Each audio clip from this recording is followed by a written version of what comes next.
क्योंकि बलिया और बक्सर ज्यादा नजदीक है, बलिया यहाँ से दूर है। अभी मैंने अपने बलेश्वर बाबा से परमेश्वर नाथ तक का एक बस अपने ब्यासी पुल के थ्रू हमने भी संचालित करने के लिए दिया है, 2 बसें चले। इस मंच का एक और है कि हम लोग जंतर मंतर पर भी धरना प्रदर्शन किया है और ग्रामांचल के विकास की जो बात मुख्य धारा में लाने के लिए हरिशंकर राय ने शुरू किया, तो हम लोग यहाँ बसंतपुर विद्युत केंद्र चालू करवाए।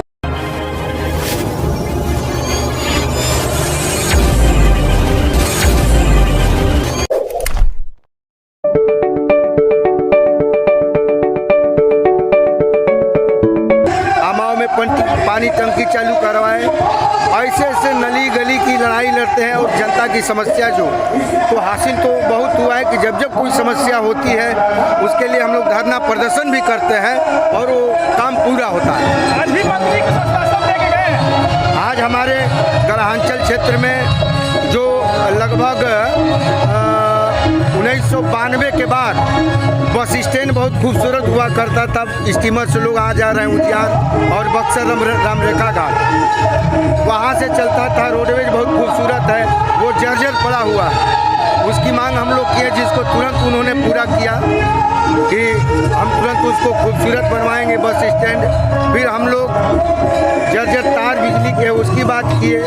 फिर हम लोग ने डिप्टी सीएम आए थे उत्तर प्रदेश सरकार के ब्रजेश पाठक जी, तो अपने ग्राम विकास मंच को सांस्कृतिक मंत्रालय के कैलेंडर में डलवाने की मांग किए। उन्होंने कहा कि इस मांग को भी हम मांग लेंगे, अगली बार से सरकार इस महोत्सव को कराएगी और इस मंच का मदद करेगी।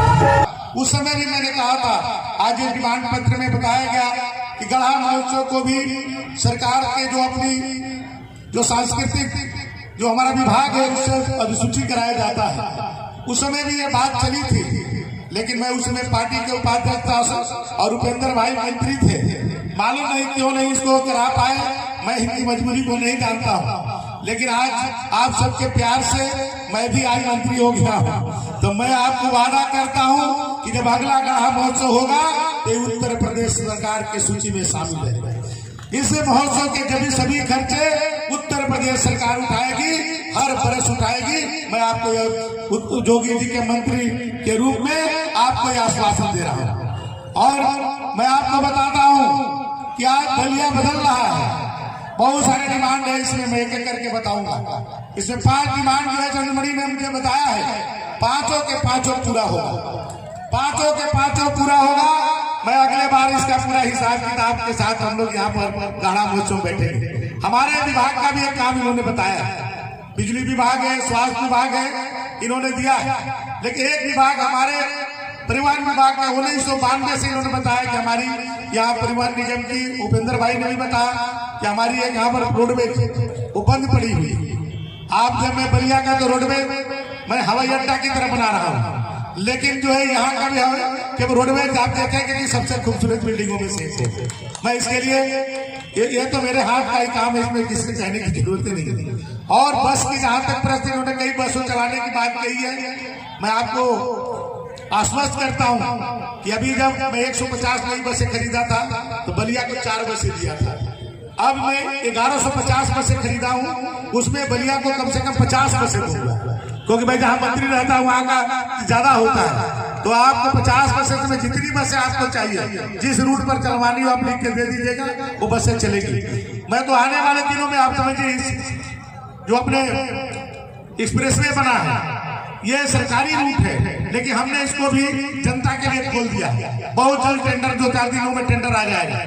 यहाँ के लोग नौजवान भी बैठे होंगे बहुत सारे, यदि रोजगार करना चाहते हैं तो नई बस खरीदें। उनको जो है मैं ऐसे रूटों पर आपको बस का जो संचालन का परमिट दे दूंगा कि आपका एक रोजगार भी प्राप्त हो जाएगा। अभी मैं क्योंकि बलिया और बक्सर ज्यादा नजदीक है, बलिया यहाँ से दूर है।